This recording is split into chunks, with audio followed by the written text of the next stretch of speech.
आज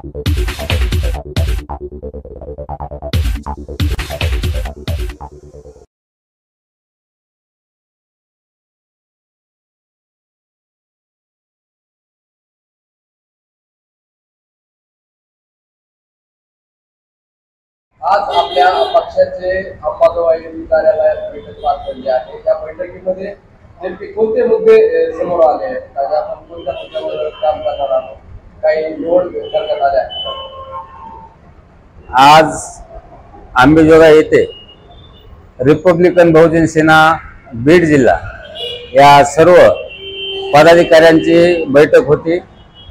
भविष्यातील निवडणुका आणि सद्यस्थितीमध्ये जे नगरपालिकेच्या निवडणुका चालू आहेत त्या निवडणुकीमध्ये पक्षाचा म्हणजे नेमकं धोरण काय आहेत, आपण कुणाला पाठिंबा द्यायचा, राष्ट्रीय अध्यक्ष आमचे विजय घाटे साहेबांचं मार्गदर्शन आम्ही सगळ्यांनी घेतलं।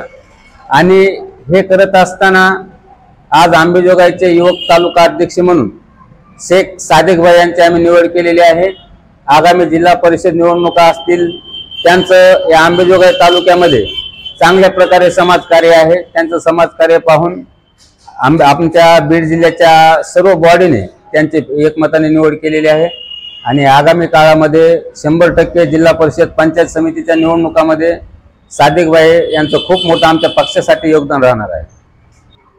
आज आपल्यावर रिपब्लिकन बहुजन सेनेचे अंबाजोगाई तालुका अध्यक्ष म्हणून जबाबदारी देण्यात आली आहे। तर आपण आज अध्यक्ष झाला आहात, तर आपण अध्यक्ष झाल्यानंतर कोणते प्रश्न काम करणार आहात? मी माझे